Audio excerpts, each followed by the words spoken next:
that we have covered. Just a reminder, everything that we're going to talk about today is kind of driven by you, so please start sending in your questions, and we're super excited to get going with everything. But first, I'll introduce myself. So my name is Lindsay, and I am a counselor here at Moonprep. I previously worked as a writer and have been helping students for the past few years, helping students with their essays, with the interview, with the admissions part, kind of everything from A to Z that you might need help with. And so today we're going to kind of cover anything that you might have questions about regarding the college application process, regardless of whether or not you're a freshman, a sophomore, junior, senior, or beyond. We can kind of help with anything related to college admission. So please start sending in your questions, and we'll be more than happy to answer them today. Okay, so a little bit about us. So as a company, we work, as independent college counselors here. We have a whole team that have a wide variety of different experiences, different skill sets, but we all work together to help students virtually and guide them throughout the college admissions process. But of course, also help make sure that they are building themselves up for success throughout their high school years as well. Now, the counselors at Moonprep serve as a guide and a mentor to our students. We'll help younger students select the right classes for their major, help them narrow down their career interests to choose the right major, find a summer research opportunity or internship or shadowing experience. Kind of we're there for everything that you might have. We want to make sure that students are enjoying what they're doing, so we'll make sure that the activities that we help your child find are the right ones for them. So essentially, we're just helping them build the strongest possible applicant profile so that they are able to stand out. And so come senior year, regardless of whether or not you're in it right now or you're building up to it, we want to make sure that you're the most selective or you're the most competitive candidate for even the most selective universities. Now, for our rising seniors, this is kind of, we're in the thick of it right now. We're already past 2 of our major deadlines. So we've been really helping them through the college application process. So that means a lot of essays. We're helping them brainstorm the perfect college essay based on the hundreds of effective ones we've seen. And as you can imagine too, we're here Monday through Friday, we're here Monday through Friday and beyond, because we know a lot of kids are at school during the day. We don't really work that typical Monday through Friday 9 to 5 schedule. So we're working nights, we're working weekends. We're in all different time zones, so we can really make what's ever convenient for the student. And of course, we try and fill in every gap that a high school counselor might encounter, that a busy high school counselor might not be able to fill, because of course, there's a lot going on, especially if you are a Bsmd applicant. And so we can kind of guide them throughout that process. And so we're really unique because we do accept kind of a limited number of students per counselor. And so we can focus on each student's individual needs and even work with medical school applicants and grad school applicants too. And of course, we do focus really heavily on Bsmd direct medical programs, which I'll probably just universally refer to as Bsmd programs. And our counselors we do try and work together as a team. So we're really sharing advice about our students. And so if we ever have questions about how we should approach a student, advice about their particular needs, we always come together as a group and kind of brainstorm on our students together. Okay, so I do see some questions starting to roll in, which is fantastic. So let's start tackling these. And if you guys have any as they come along, please feel free to start sending them in. I do have some that have been sent in via email as well, and so we'll hit those up as much as possible. But we can start to answer some of these right now. So let me go ahead and show this one. This one is about Bsmd programs, the combined med programs. Is 1 year of physics required for the combined med programs? And the answer is not always. I think there is one that I can think of that does require it, and I believe it's Boston University. It's not always required, so that would just be something definitely to look at for each specific program. But there are some that definitely don't require that you take physics. It'll just depend on the school. So a lot of the times for Bsmd programs, the answer is sometimes yes, sometimes no. And this is definitely the case because some Bsmd programs definitely do require physics, but I would not say that universally they all require physics. And this one's a little bit more specific. Can I take AP Stats senior year, or do I have to take a multivariable calc? I'm taking AP Calc BC right now. Okay. So the short answer is no, you do not have to take AP Stats. Or can you take? Yeah, you can absolutely take AP Stats. As long as you've fulfilled your requirements of your school, and it sounds like if you're in AP Calc BC right now, you probably have fulfilled all your calculus or your math requirements too, and a lot of times stats will fit that requirement for high schools too. But usually Bsmd programs do like to have at least 3 years of math. And so as long as you have that, it doesn't necessarily matter how you fulfill it, as long as you have it. Cool. All right, we are just zooming through these. Everyone else, please start sending in some questions. More than happy to answer them about really anything. Now this one is, does Moonprep help find merit-based scholarships for juniors or only seniors? Absolutely. So this can start now. So for example, a lot of our students will start preparing for the scholarship application process. So some of them are open to juniors. The bulk of them will be open to seniors only. But what a lot of students, especially our younger ones, and actually what another Moonprep counselor, Michaela, did whenever she was going through the college application process herself, is, she did a lot of pre-work. So, each year she was looking up scholarships. She was trying to find, scholarships that fit her needs. So like, let's say she was going for, a biology major and she was interested in becoming a doctor. She would find scholarships that were, particularly geared towards those types of students. And she would actually pre-write the essays. So as long as it didn't say like scholarship essay for 2021, it was just scholarship essay. She assumed, maybe good in some cases, maybe it meant some wasted work in others, but assumed that the essays would be good, whenever she was a senior. And so she pre-wrote some of those essays for junior year. And so come senior year, when she did qualify for all those senior year scholarships, she was able to just go through them, insanely quickly. She was able to apply to much more because she wasn't trying to backload all the work in the end. And so that's really what we'd suggest for students. And actually, Michaela has put together a really great scholarship course. It's got like 9 video modules. Let me see if I can find the link really quick, and I'll put that in the chat. But essentially, it's on our Eventbrite page, and it's got tons of advice on how to look for scholarships, what types of things to look for, and how to write a scholarship essay. But absolutely, this work can really begin now.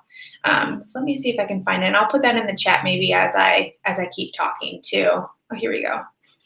That's on there. And if you go on our YouTube page as well and look at, even like the last webinar was about, financial aid for people of all,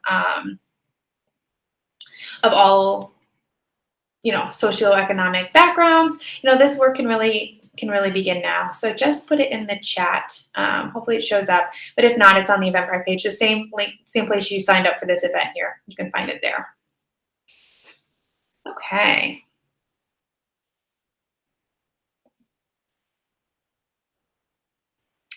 So this one, I have taken computer science as a language subject as my school is offering. Will this be a problem? This is so interesting. I did not know that schools offered computer science as a foreign language, if I'm understanding that correctly. Send a chat if I am not understanding that correctly. To be honest, that's an interesting one, and I feel like it might be on a case-by-case basis at schools as well. Just like, for example, I'm working with a girl right now. She's applying to the UCs, and they have like kind of a strict arts requirement that you have to take, I think, 2 semesters of art, let's just say. But at her school, it wasn't required. You could either do gym or you could do art. She opted for gym, and she ended up taking it. And, she just wrote to them and got a special exception because she did play piano for years and like had done a lot of the exams. So she was able to do it, show that credit in another way. And that's how it worked for her. But I would definitely reach out to the schools and potentially even take Spanish like at a community college for a semester or a year or something, because my guess is that it will not count as a foreign language just because that's not kind of the traditional thing. But because your school is counting it, it depends too on how it comes up on your transcript. So long story short, that one I would need a lot more information on. It's hard to say for certainty what the colleges would do without knowing more information about how it like appears on your transcript and things like that. Oh, I see. Correct now. Yeah, I think it depends on how it shows up in your transcript. So I would talk to your counselor too, your school counselor, and ask them how it shows up on your transcript, how it's getting marked. And even then, I would maybe reach out to your top 2 or 3 favorite schools and see how they in particular would handle this. You can call the admissions officers or you can email them. That's a great question. Now, the next question is, and hopefully, sorry, going back to the computer science person, hopefully you're not a senior because you're a little bit out of time, but definitely not out of time. If you are a senior, a lot of the times, as long as you sign up for the course now, like if you were to do like an online course, if they do require it, it's not going to be an issue. And that will be still okay. But my guess is like you'll still need to have your foreign language requirements. Okay, going on to the next question. How early should you start filling out applications? That's a great question. So I'll answer this kind of in twofold sorts of ways. So let's say your application is due January 1st. A lot of like the next big deadline is going to be January 1st. You should absolutely start working on your personal statement now if you haven't already. So that will be that 650-word essay that will go to every single school that you're applying to for the most part if you don't require it. But that would be that big 650-word essay. And the point of that essay is to allow the schools to envision who you're going to be on campus, essentially. It's supposed to show some core element of you, and so that they can then see who you are and what you might bring to the campus, what values you are. So that's what I always tell students to think about. It's like, okay, what kind of person are you, and what do you want the schools ultimately to know about you as well? And so that would definitely be something to start working on absolutely right now if you haven't already, just because it does take time. I always tell my students, like, it takes time for it to grow. It's just like a plant. It takes time for it to bloom. So we need to start that early. And so if you start it now, you still got, 6 weeks or so before the next big deadline. If it's January 1st, you could still write a really great personal statement. So that would be step 1. Then checking to see if they have any secondary supplemental essays. So that might be like, for example, NYU. If NYU is on your list, you would have to apply. You have to write an additional essay, a 400-word why you want to go to NYU essay. So that one, you'd want to start early as well. You want to spend the time, researching NYU, understanding why it's a good fit for you, besides just the fact that it's, a great university. That doesn't necessarily need to be said because they know it already. You want to show how, like, what you would add to the campus, what you would interact with on the campus and things like that. And so that will take time too. However, if your January 1st deadline, filling out the common application, like let's just say filling in your classes, filling in your activity list. What I always try and stress to my students is try and get the applications in a week early. It's not a hard and fast rule, but like, for example, last Sunday was November 14th. November 15th is another big deadline day. The coalition application, it was crashing all day. And so I had a lot of students who were emailing me kind of in a panic, even though it was a full 24 hours before the deadline, kind of in a panic that they couldn't get their application in. That's the last thing you want. You put in all this work at this point. So that's why I really try and stress 2 days, 3 days, a week, if you can, beforehand to submit those, especially over the holidays. So like, let's say you submit your letter or you submit your application and you discover one letter of recommendation didn't go through, or your transcript didn't get sent properly, or whatever it might be, because you go in and check your portal after you apply. You'd then have time to check and see what was wrong, and you have time to fix it. But if you apply on, January 1st at 11:56 p.m., you don't have that much time to fix problems if they occur. So that's why a week beforehand is usually key, but you should start filling out applications now. Now, if you're a junior, now is kind of the time to start thinking about these things. And I did see another essay. I'm going to switch to this one because this kind of goes hand in hand. I'm a junior. May I start working on my Common App and Common App essay? It depends on the student. So what I would stress is start thinking about like the stories you might want to tell, about what qualities you want to showcase to the school. So if you are a junior, it depends too on kind of like what you've done as well. If you feel like you've had some like really formidable experiences, sometimes I have some students who are like, well, I know I'm going to be doing this awesome research camp, or like I'm going and doing this huge like volunteer project over the summer. So like I want to be able to talk about that in my activity or my Common App essay. If that's the case, then absolutely wait. You can start on maybe some of the smaller essays, but it might be a good idea to start at least thinking about the Common App now. Start reading sample essays. Start kind of practicing writing that narrative style. And we've got tons of advice on that, of course, as well. So we've written like an ebook that you can find on our website, and I'll give the link at the very end. If you look on that same link for the, that one actually is going to be a different one. We have like a how to learn how to write a effective personal statement that we've done. Let me pop that link in there. But overall, you know, we've got a ton of advice on how to do that. And so I would say start thinking about it at the very, very worst and maybe start writing it. Usually what I suggest to students is start writing it in the second semester of the junior year. By that point, they've really been practicing hard on their writing. They tend to have like a little bit stronger skills. Hopefully at that point too, the SAT or ACT studying is over too, so that they can really concentrate their energy on essay writing.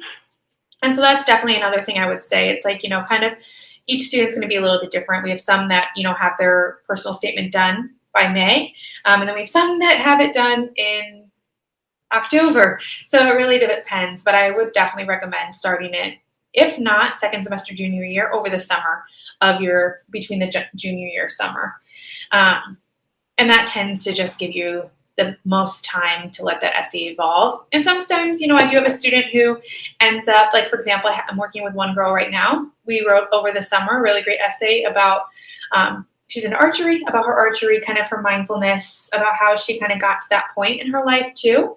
And then, 4 months went by, and actually she realized that she wanted to write it about something else, kind of like her relationship with her sister and bullet journaling and things like that.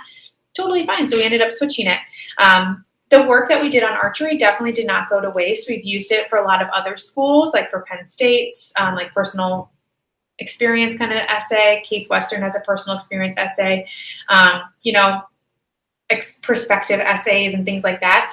So we always reuse and recycle essays because we want to make sure that, that work that she did didn't go in vain. So even if you end up completely changing your essay because you have like a really great summer that changes your perspective on some things, the work that you do in, junior year, second semester will still be useful. Okay, hopefully that answered those questions. Let me see. Do we need 4 years of a foreign language, or is 3 years okay for Bsmd programs? Yeah, a lot of them really only want 2. So 3 years will definitely be great. You don't have to have 4. So, and some schools too, like if you took Spanish, in 7th, 8th grade, sometimes those 2 years will count towards a year for high school as well. And that will still be true for, the Bsmd program. So that's important to remember, as like some of the work you maybe did before will still count later. But yeah, 3 years is perfectly adequate. Okay, let's look down here at some of these other questions. Let's see. In rolling admissions, could applications be submitted as early as May in junior year? No. Short answer is no, because usually their applications are still open a lot of the times for the, if you were to apply right now, for fall of 2022. A lot of the times the applications, I think one of the earlier schools that I can think of is like University of Arizona, that you could apply to like way back in July. June, definitely not. A lot of schools won't even have like their essays kind of planned yet.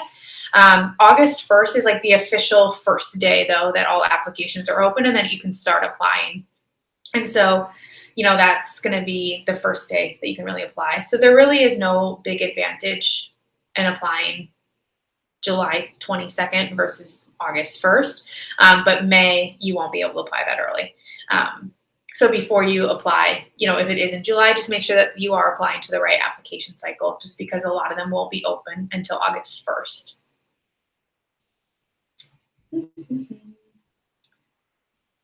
All right, we are rolling through these. Thank you everyone for sending in all these great questions. Okay, so what does it mean to be an in-state presidential scholar? Okay, so this is for, I'm guessing,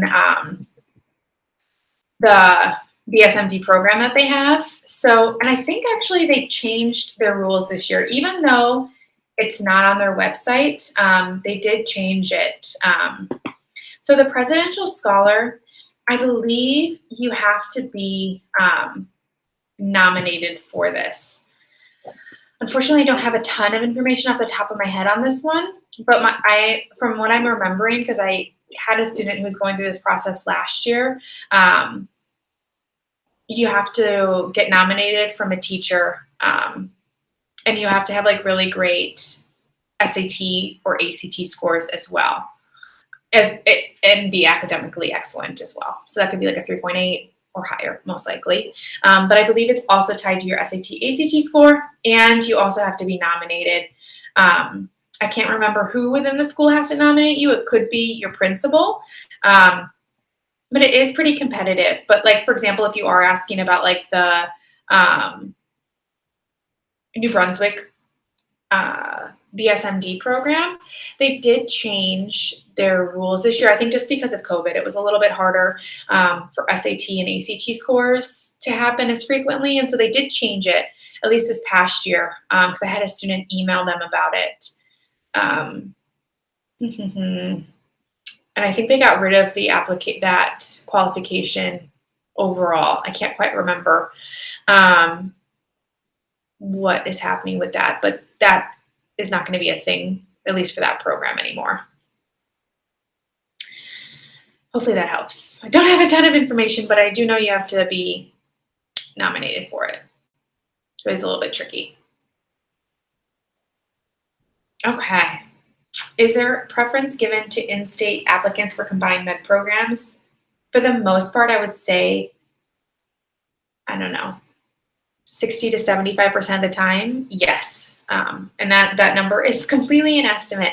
There are some programs that aren't state specific at all. Like, for example, Case Western, they're pretty open. They'll do both in-state, out-of-state students. Drexel's the same way. Penn State's the same way. Brown is the same way.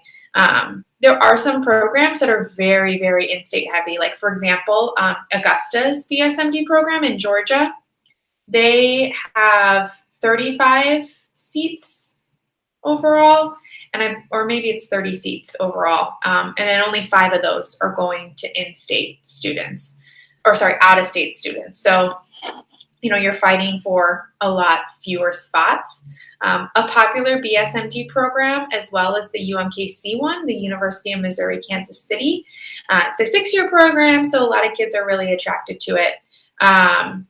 And they have about 120 seats or so, but they're very in-state and regional specific. So I might be messing up these numbers a little bit, but you can get the general idea. Like 50 to 60% or 50 to 60 seats are going to, in-state students. Then 30 to 35 are going to regional states. So like states that are touching it, essentially. So Illinois, Arkansas, Oklahoma all count. And I'm sure a few others that I'm forgetting. Now then the remaining like 10 to 15 seats are going to everyone else. So even though there's 100 plus seats at UMKC, it's kind of a little bit deceptive just because they are super in-state and regional state heavy. You're actually only fighting for about 10 to 15 seats. And I would say the same thing for like the New York, New Jersey programs too. Those tend to be very in-state, regional heavy too. We work a lot with like New Jersey, New York students, and they tend to have really good luck in their states. And, of course, there's some out-of-state luck as well. But they always tend to get into their state schools. Okay, but like I said, there are some programs that are open that let you apply to both, are open to either state. And then of course there are some programs that are only in state. So for example, University of Illinois Chicago, you have to be an Illinois resident. For University of Nevada Rio, you have to be in Nevada. There's a New Mexico program, you have to be New Mexico resident, that kind of thing. So there are quite a few programs like that you do have to pay attention to. Okay. So I see a follow-up kind of about if you apply August of senior year, when will you know by the college or about the college? So it depends. So if this is rolling admissions, a lot of the times you can find out within 2 weeks, a month or so. I had one student who applied, I think it was actually to UMKC's undergrad program. They applied on a Monday, by Friday they got in. Same thing for Baylor, finding out within a couple days. And so that can absolutely happen. You could find out real quick. And going back to University of Arizona, she found out, in August as well. She applied in July, found out in August that she got in. So you could potentially find out very soon. However, there are some schools that, it doesn't matter if you apply August 1st or November 1st, you're all going to find out your decision on the same day. So for example, UGA,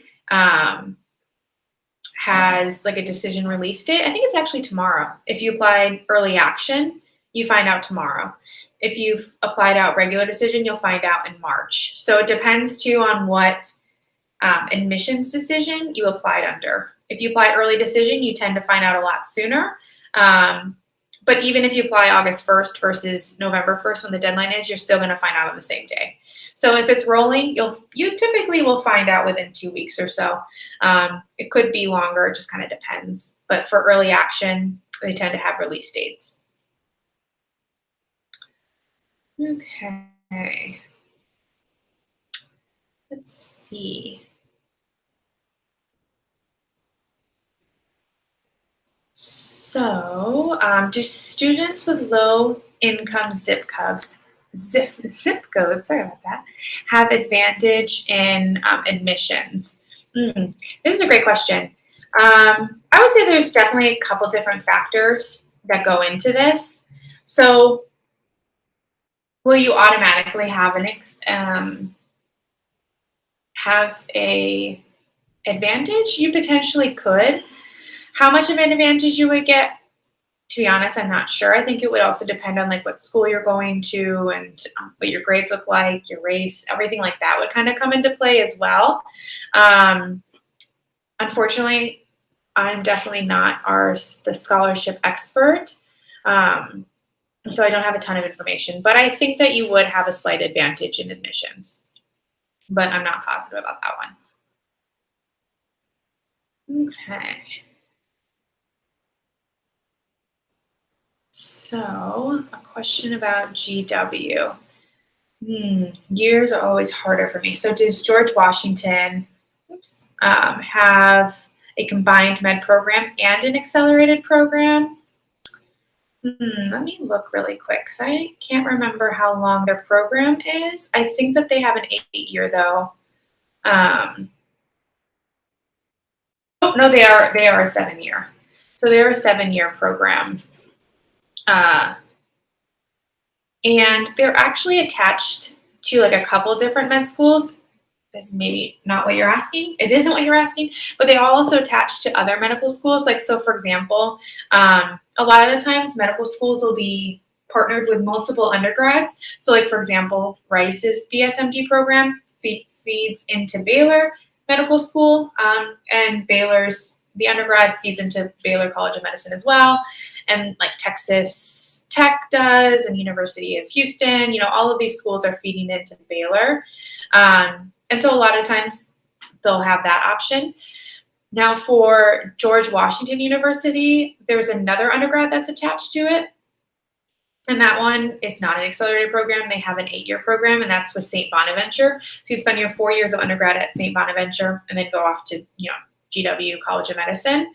And so that can be like a good option for students who maybe are willing to go to like a less competitive undergrad to go to like a really good medical school too. So they do have those like 2 different options. Okay. Oh, I see we have a clarification. Early admission medical school after first year of undergrad. I believe so. I believe they do, like an early assurance program. I believe they do have an early assurance program where you apply after, I think it's called let me see, the early selection program. And they actually feed into a lot of different schools with this one. Let's see if it's attached to George Washington. I'm not sure if it's actually attached to GW. Oh, no, it is. Okay. So, but it's attached to a lot of different other medical or undergrads. So like you could go to Rhodes College, University of Mary Washington.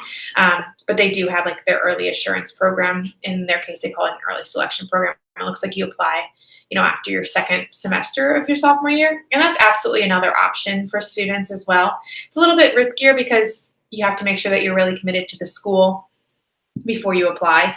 But it does look like they have like an early selection program. Okay. Hopefully that answered that question. And then let's see. Okay, which combined medical programs are still 6 years? So there are only a few, to be honest. So for example, University of Missouri, Kansas is a 6-year program. Howard University is a 6-year program. I'm trying to remember any other ones. They are fewer and far between just because they are quite intense. California North State used to have a 6-year program, but they no longer do. They just got rid of it this past year just because it was, I think, just a little too intense for their students. And even for their 7-year program, you do have to start in the summer. And so that's kind of the disadvantage of 6 years is you really don't get the normal college experience. Of course, you're getting out when you're super young still.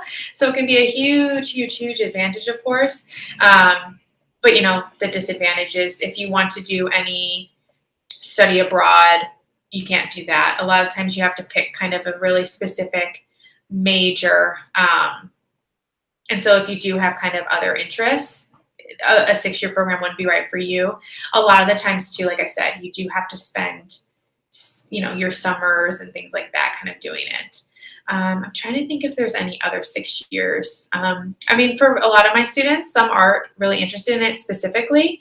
And then some really shy away from it just because it is a little intimidating to know how much time you're going to have to spend on it essentially. So it definitely isn't for everyone, but we can really guide throughout that entire process in helping you find like the right fit for you. I'm trying to think if there's any other 6 years. Let me look really quickly through my list because that's the only 2 I can think of off the top of my head. Let me see really quick. 7-year is definitely one of the more popular ones. 7-8 year. I think those are the only 2. Oh, yeah, University of Missouri, Kansas. I already mentioned that. So I'm just scrolling through the list. Oh, okay. It looks like NJIT actually has a 6-year program as well. I didn't know that. I didn't remember that, I guess I should say. A lot of 7 years, sorry, scrolling. Yep, that's it. So NJIT, potentially, Howard, and UMKC. So really not a lot of options. Okay, let me see. Any other questions coming in? If not, I kind of go to some of these questions from people. who had them, or I'll just kind of zoom back and forth. So while you guys think of some questions, I'll address some of the ones that came in.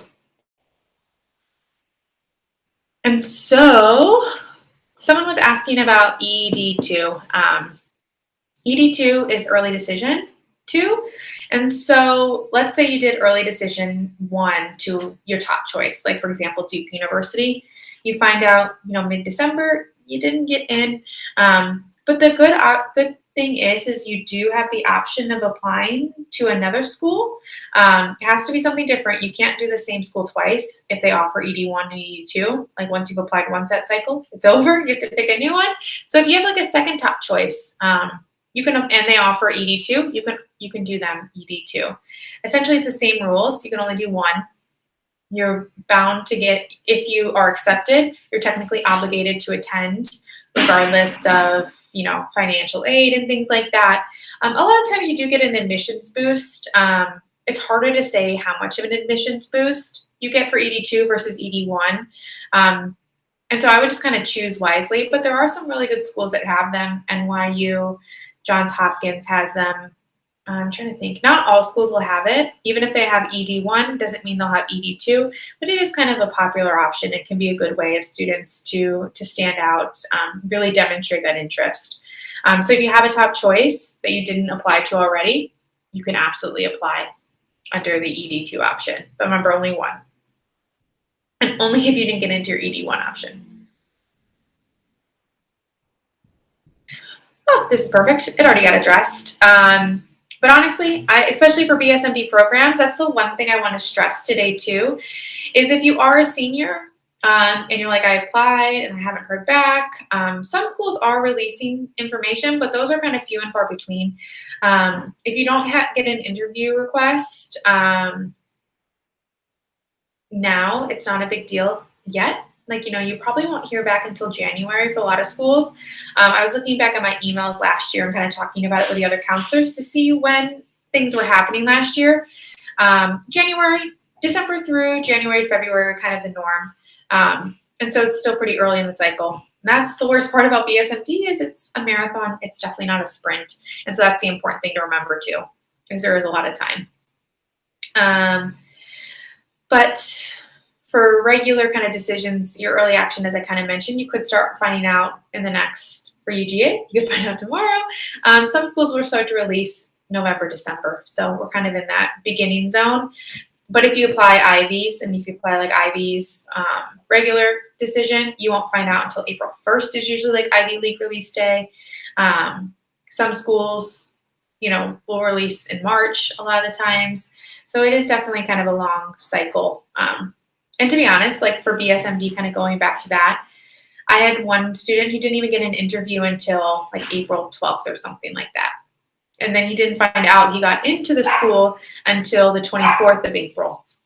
So it was super late. He was very anxious, but he got in. So that's kind of the important thing to remember. Okay, let me skirt back to this question. We had one written in. How much advantage is it versus early action versus regular decision? So there are kind of 5 different ways of applying. Yeah, rolling, which we covered. You apply earlier in the cycle, you do get a better chance of getting in. Just because there are more seats. Standards maybe are a little bit lower, but as they go on, less seats, they have to be a little bit stricter. Early action is another early one. And so that one will typically be anywhere from October 15th, maybe November 15th, but November 1st is going to be the big one. You do get a little bit of advantage, not a huge advantage, but you do get a little bit of a huge advantage. I would argue that the biggest advantage that you get is you find out sooner. So let's say you did apply, going back to UGA, just because I know that their release date is tomorrow, I believe tomorrow. If UGA is like, your top choice, now you don't have to apply to anything in January. So instead of then having to apply to a safety school, your matches, now you can weigh, okay, would I rather go to UGA or would I rather go to, University of Florida? And you'd be like, UGA is a better fit for me, in-state tuition. I'm going to go UGA. So then you got a huge advantage because now maybe you're saving some effort writing essays, saving some money, not having to apply, that kind of thing. So it can be like a good strategy on that front. Sometimes you don't find out until like, January or even like late December, and it's kind of too late. You kind of had to have your essays done already. But that's kind of an important thing to remember, is it can kind of help on that front, and you can make some decisions. So for example, I was working with a girl last week. We kind of had this conversation. She got into one of her, mid-choice schools. So now we've dropped everything that's kind of below it in her wish list, essentially, because there's no point in applying to them if she's not going to even go. And so saving us some time and effort there. Now for regular decision, that can be a good option for students. Like if you have to rush your essay, like if it's October 15th, 11 o'clock at night, and you're still kind of scrambling to get your essay done, it's much better to do it over regular decision, because a poorly written essay isn't going to help you. It's going to hurt you. So it's almost better in that case to wait and to apply later on. So it kind of just depends on the student and their, I would say, individual circumstances. But, I would try and do as much early action as possible. Not every school will have it. It just kind of depends on the school. But yeah, I would say go for it and see what happens too. And then you can kind of make some choices on your college list after that. Okay. Let me do this next one. Can you apply to any combined programs as ED1, ED2, or EI? Yes. And actually, we did a webinar on this a couple weeks ago. Actually, at this point, it was like a couple months ago. Let me see if I can find the name of it. I think it was called Applying Early through Bsmd programs or something like that. If you go back, we did it a couple months, maybe a month or two ago. Time has no meaning anymore during application season. But essentially, yes, you can apply early to a program, never ED2, but you can do ED1. Because ED2, the only school that has that late of a deadline, because ED2 deadlines will be in January, and the only real Bsmd program that I can think of off the top of my head, that has even early decision is Brown. And they only have early decision. They don't have early decision 2, so that wouldn't be possible. But that's neither here nor there. ED1 would really be the only option. But the important thing to remember is if you apply ED to a school, you're applying ED not to the program, but to the school. So you could get into, for example, Case Western has ED option. You can apply ED to their school and their program. But regardless of whether or not you get into the program, if you get into the school, you have to attend. It doesn't matter about the program itself. And so that's a really important thing to remember. It's not a commitment to the program. It's a commitment to the school. So you have to be 100% happy to go to Case Western regardless of whether or not you get into the Bsmd program, because there's no guarantee. Some other schools that do ED that I can think of off the top of my head are NJIT, I believe, has ED option. Brown, of course, has an ED option. You do tend to get a slight boost in not only acceptance to the undergrad school, but also the Bsmd program. And so that's kind of something to think about. But yeah, that's kind of the best option there. Now, you can apply to it early action, but once again, you're not really applying to the program early action. You're really just applying to the school early action. And so some schools will kind of have, I'll go back to Case Western, they have an EA option, they have an ED option. Some schools have all those options, and some only have one or none. So for them, you can't apply under early action for their Bsmd program. You can only do regular decision, even though the deadline is December 1st. So let's say you decided to apply to them on November 1st, which was their early action deadline. They'll just I had a student actually who did this, which is why this example comes to mind. But they emailed her and said, you can't apply early action. You have to apply under the regular decision. Do you want to switch your, application type if you want to do Bsmd? And she said yes.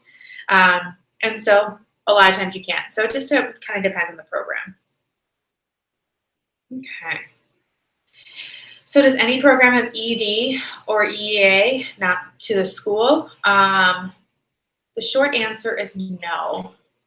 There is one program that I can think of, and it's at Wayne State in Michigan, but you have to be from like a socioeconomically disadvantaged family or an underserved population or like had restricted access to education. Like they definitely want students who come from like a lower economic background. But if you get into that program, you have to attend it. So it's not quite ED, but it does kind of have those ED strings to it because you have to apply or you have to go if you get in. So that's just one thing to kind of think about. There is no program, though, that you only apply ED to the program and not the school.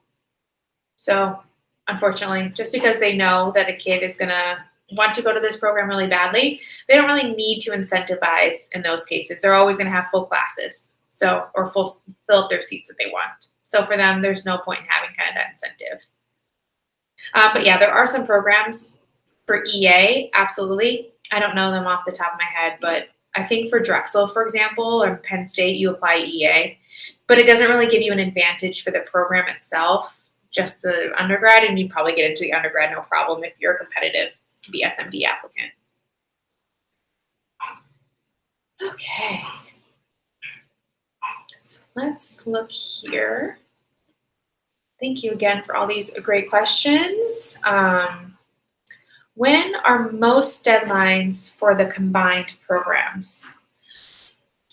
I would say the majority, maybe half, are November 1st.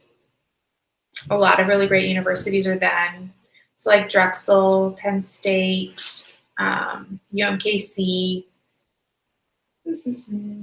TC&J to get in your initial application, Union, that kind of thing. November 15th is definitely the next big one, and a lot of like the SUNY Upstate schools are going to be due November 15th. It's like SUNY Polytechnic, Purchase, that type of thing. We're all due November 15th.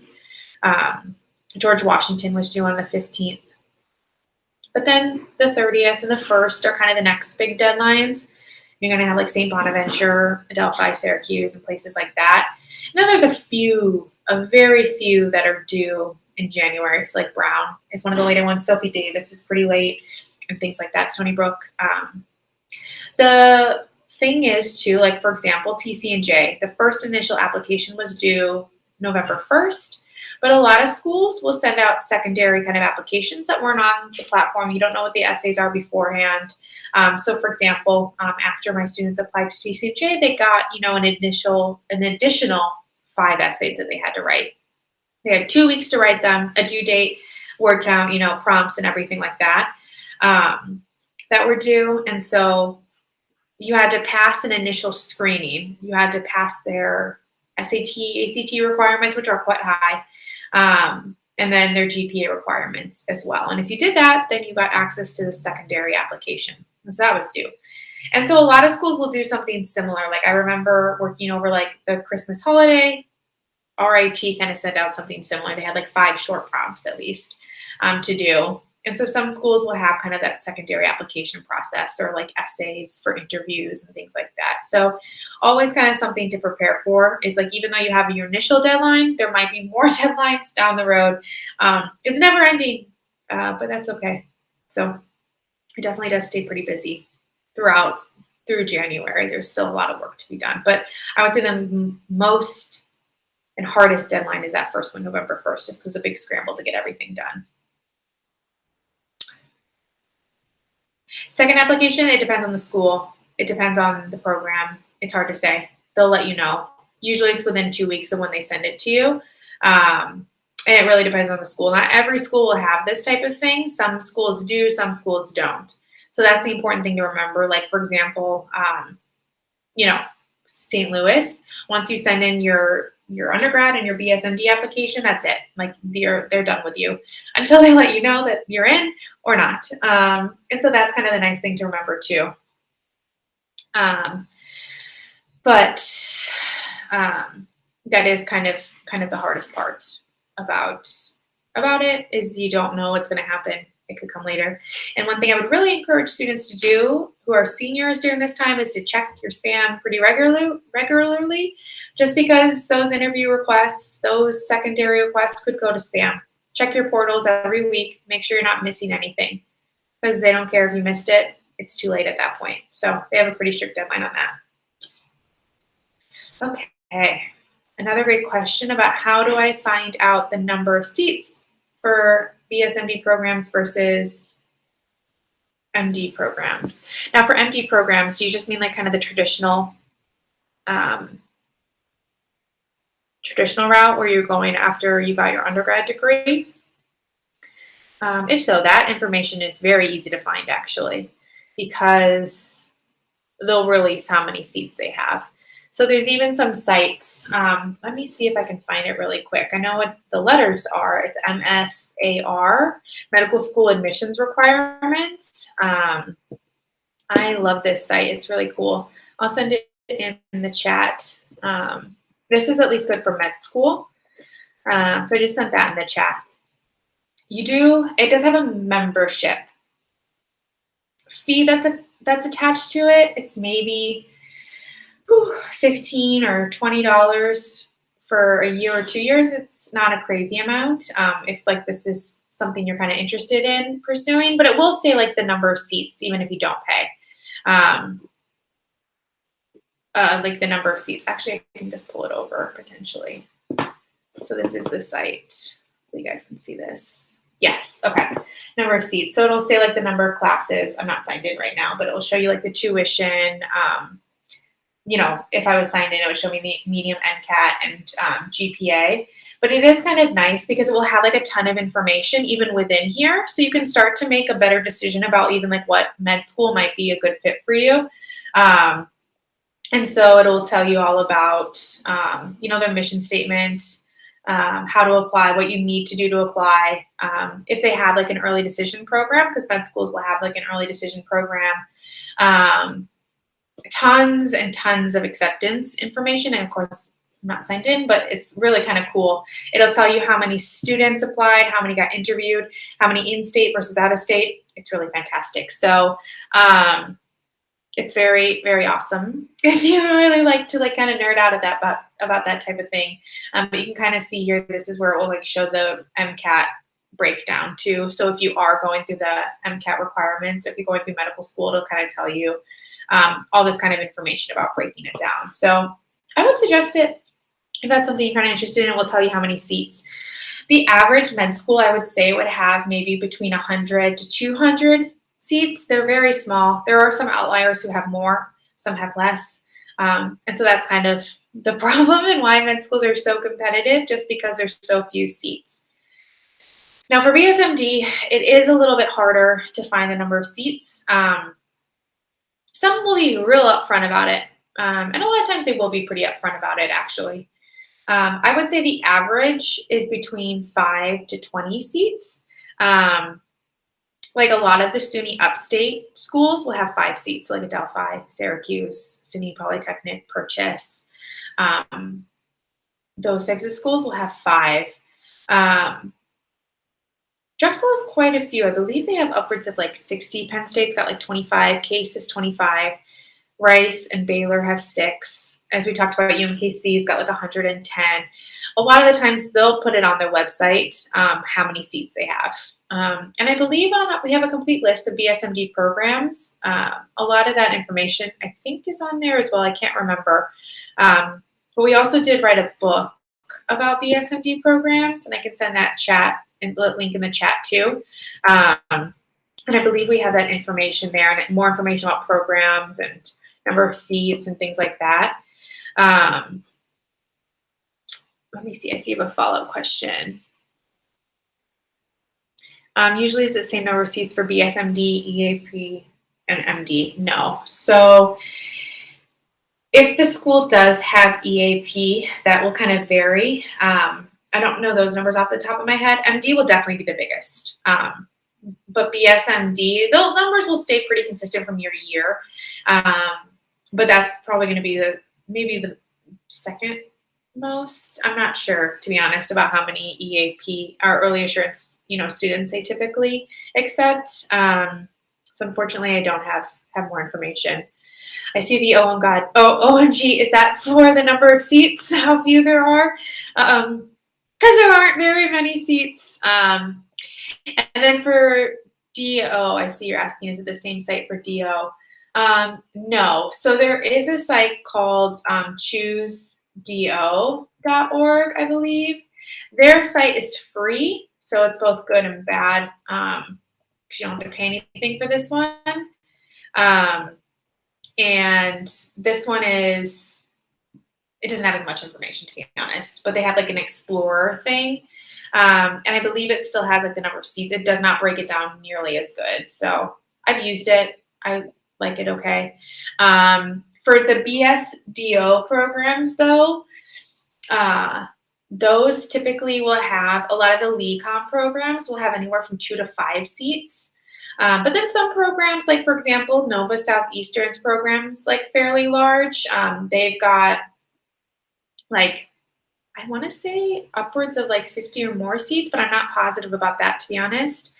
And so that's one thing to kind of pay attention to as well. It's just kind of, it depends on the school. And that's why whenever we do work with students, we really try and make sure that we are diversifying their college list, that they're not only applying to Bsmd programs that have 5 seats, just because maybe you get in, maybe you don't, but it is tough when there's only 5 seats, even if you are a super competitive applicant. And so we try and diversify with some that have slightly more seats, 15 to 20, if we can get the 50 to 60 seats as well. Those are always kind of a bonus. And paying attention, going back to like the in-state preference, paying really close attention to that too, because that's going to be really key to knowing if you should even waste your time with it. Because for example, not that UMKC would be a waste of time, but at least so then you can taper your expectations. Because I've definitely had some parents who've been like, we know that we're going to get into UMKC, there's 100 seats, we're feeling super confident, but maybe they're from like California or New York. I wouldn't put it as a surefire thing in that case. If you're from like Missouri, possibly, just because you got 50 to 60 seats coming from you that way. But still, it's like a really tough sell. So that's the important thing to kind of think about as we're going through the application process. Okay. Thank you. We hope it's a good one. As always, we would love feedback on the book. So if you did read it, you can email me feedback as well, because we're always working on our next edition, or you can also write a review on Amazon. We'd appreciate it. Let's see. We have a couple minutes left. Ooh, here we go. Okay. So if the school has an agreement with, say, 5 colleges, do they accept only a certain number per college, or each college has its own seats? Okay. So LECOM, they are a very interesting process in general, just because they have so many different seats kind of that are going to schools. They have so many different feeder schools as well. And so how LECOM kind of works is you have to go through like an initial interview process even before you really apply to the schools. And I actually just got an interview from LECOM kind of explaining what this process was. And they said that if you do pass the LECOM interview, kind of initial stage is like a video interview, video recorded response, I would actually call it, not really even an interview. They're kind of doing initial screening on that case. And so they'll see, are you academically rigorous, your SAT score, ACT scores, and also judging you on like your video responses. And so that, if you pass that round and kind of get into their LECOM program, it's actually not really contingent on the number of seats, because they don't even really know what programs you're applying to at that point. So for LECOM, you would then have to go get into the undergrad. For LECOM, you can only apply to 3 of their partner schools. So that's kind of the important thing to remember too. And kind of talk about it, or I lost my train of thought. Only apply to 3. And at that point, it's slightly unclear about how it works with them. I tried to kind of follow up with some schools and see how it works, but it does seem like it is contingent on the number of seats that they have. So like each school will kind of get to decide then if they can take you or not, essentially. It doesn't seem to be too difficult once you get past that initial stage, though. Now, other schools, like for example, going back to like Baylor's College of Medicine, they do kind of tend to have a number of seats allocated to each school. So it'll be like 6 from Rice, 6 from Baylor, and that type of thing. And so that's kind of the other important thing to know. It's like, it's not so much like 45 seats in total. It's like 6 for Rice and Baylor. But to add kind of another wrench in it, Albany Medical College, they have 45 seats allocated overall. So they have 3 undergrad schools that are tied to them. Albany Medical College, and that's RPI, Union, and Siena.